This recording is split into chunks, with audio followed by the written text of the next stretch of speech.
but I'm also going to share my screen. Let's just see if this works.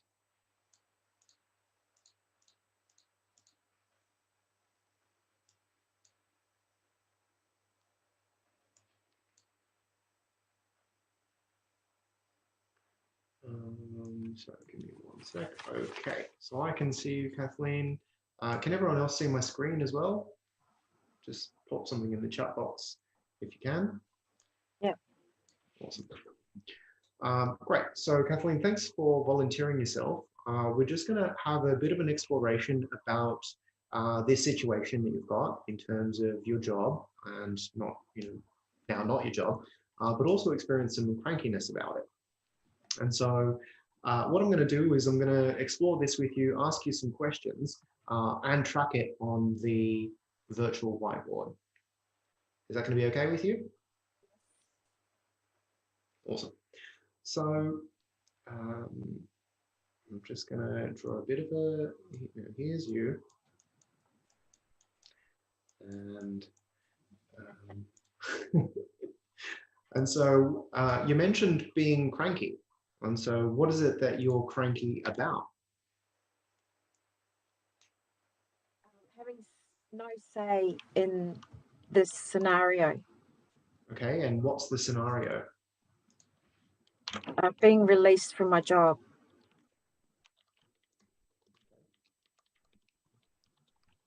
So, okay, so you've got no say in being released from your job. And so this is, released.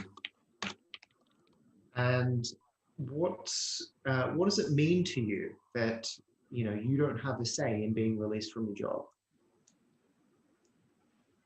It's about fairness and procedure. Okay. What do you mean by fairness? I feel I should have been interviewed or consulted or spoken to rather than just dispensed with. Yeah, right.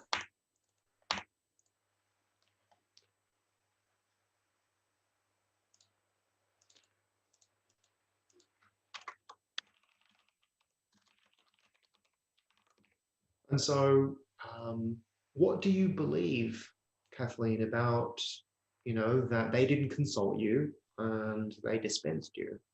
What do you believe about that?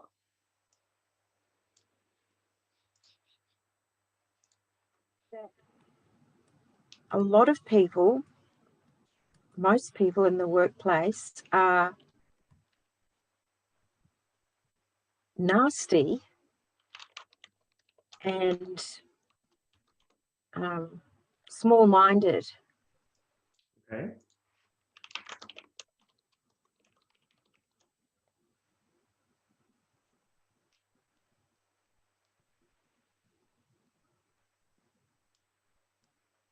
And so how does that relate to the fairness of not being consulted and being dispensed?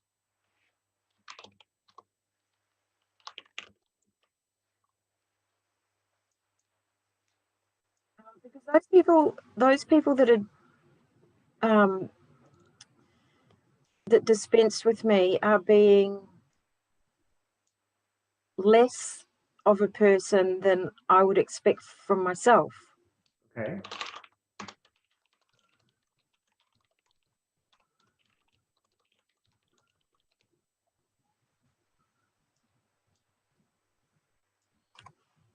And so what's the frame of reference that you're holding in mind, Kathleen, about this people or this person being less than a person than you would expect?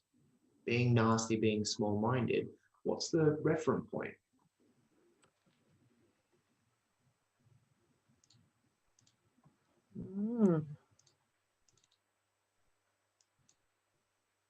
I'm not sure. I'm sure there is one, but I can't put my finger on it.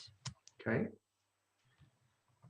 Is there a movie that you're running in mind about this particular person being nasty or small-minded? Yeah, the movie is that internal culture wins every time.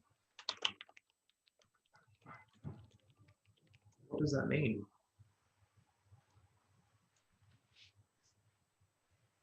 If I was to be able to see this movie like you see it, to understand the internal culture wins every time, what would I see? What would I hear? What would I feel?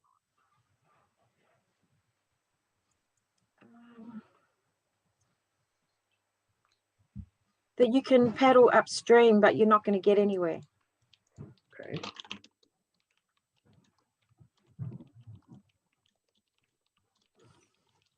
Is that a belief?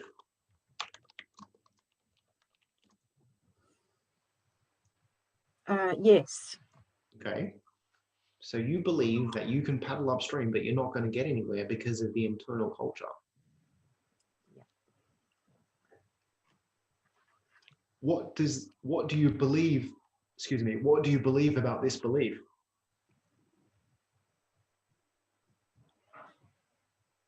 I believe it's almost intractable. What do you mean by that? Because it's been proven to me twice over that you can't.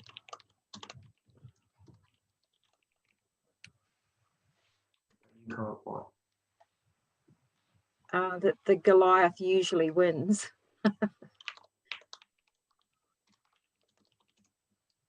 How are you using the word Goliath? Yes, I know. It's an oxymoron because David won, didn't he? And so when you're saying Goliath, what are you referring to? That disparity between the two players at loggerhead. Are you talking about the organization? Are you talking about your manager? Are you talking about, the team, the culture? Who's the Goliath? Goliath is the corporation and the management and the culture. Okay.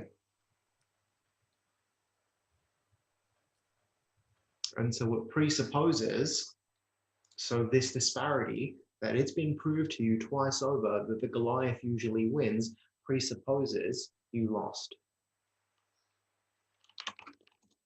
Do you believe that? Not entirely. Not on paper, yes, but on the day, no. But on paper, yes. Okay. What does it mean to you that you lost on paper?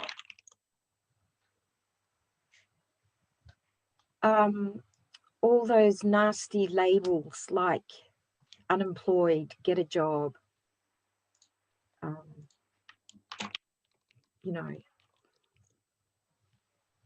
don't just get a job, get a better job.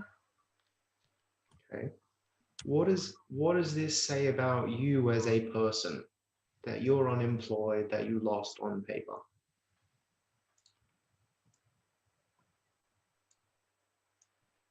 What does this say about you as a person? Well, not much really. It depends whose game I'm playing, because there's more than one way to skin a cat. And if I can survive without the continuity and the linear processes that it's deemed we must have, then I'm still a survivor. Okay.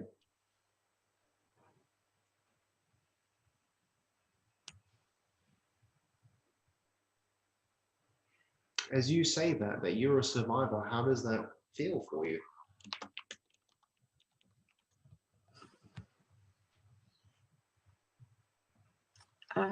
Well, you just have to. There's no point. You can't give up. Are you talking about me or talking about you? About me. Okay. And so how does it feel when you see yourself as a survivor? Yeah, it feels good. Is this how you've been seeing it before? Yes, no doubt. Okay. So where does the crankiness fit in?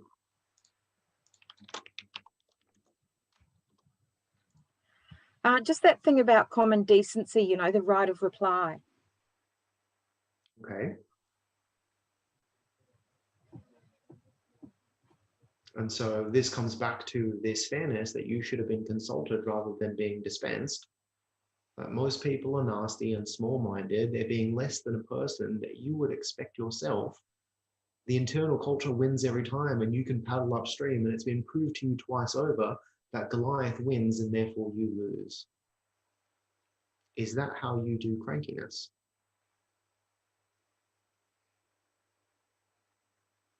Yeah, that's how it gets me there.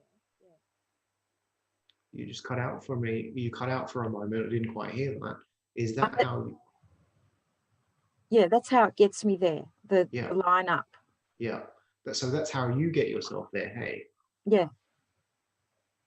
what's the positive intention for you to think this way?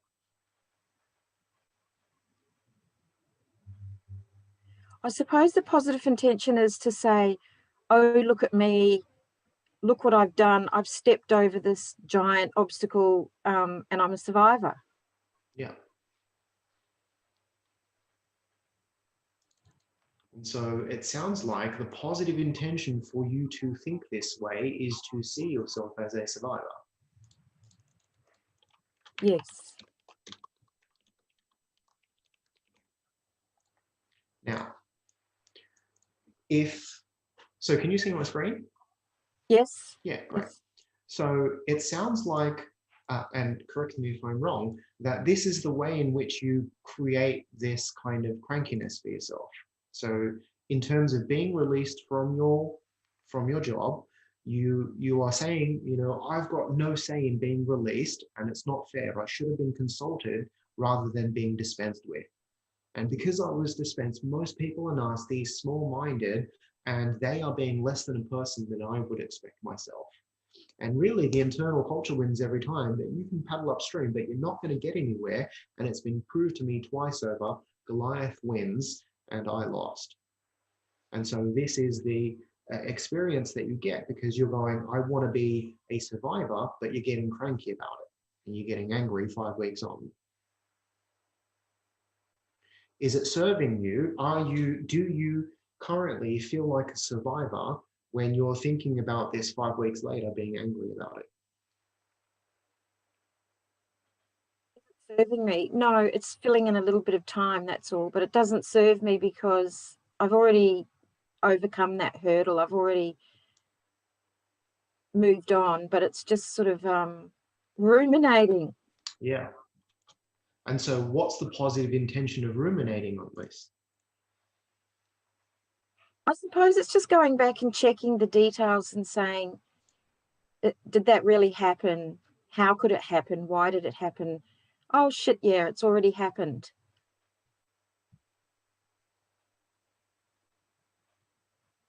And so I'm not clear on what's the positive intention of ruminating on it. I don't know. Yeah, maybe just. Well, that's the way I feel it is, actually, because it's such a shock to my system that I do actually look at it from a distance and think, did that really happen? So it's sort of a way of checking, double checking, like, I didn't just dream it up. Okay. And so is this serving you to double check it, triple check it 5 weeks on? Did it really happen? Oh shit, it did happen. I'm still angry about it. Oh, it's not serving me at all. I mean, I've already done the hard yards, but yeah, I have to put it to bed eventually. Okay, you don't have to. Would you like to? Or would you like to hold on to this disparity, this unfairness? I absolutely want to release it. Okay. Now, if you could wipe the slate clean and think about this differently in service of being a survivor, what would you like to think differently?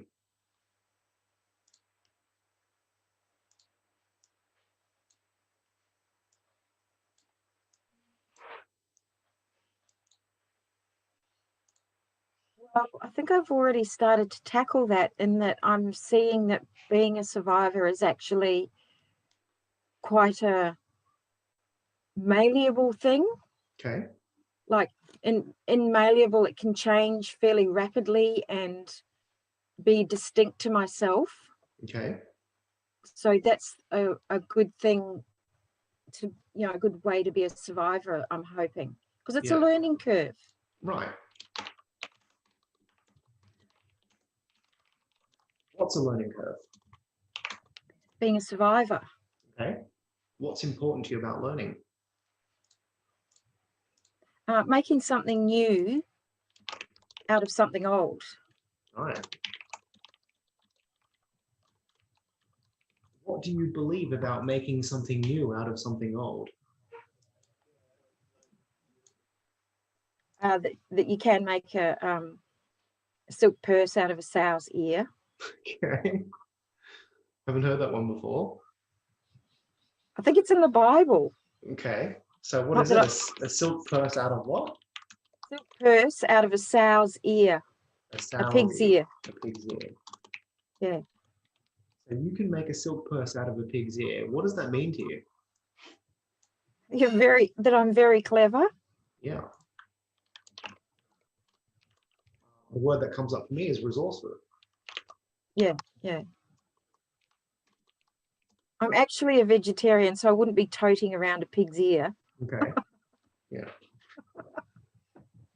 And so when you think about being released from your role, and that actually it's a learning curve and an opportunity for you to make something new out of something old, like being able to create a silk purse out of a pig's ear, and that actually in doing so, you realize your own cleverness and resourcefulness. How does that feel? Yeah, really good. What does really good mean? What's the experience? It feels empowering. Okay.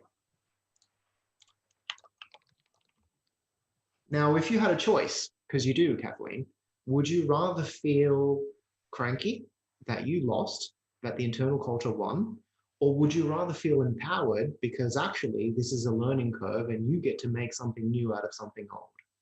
Which one would you like to choose? Yeah, I've already chosen the learning curve, and I'm doing really well. Yeah.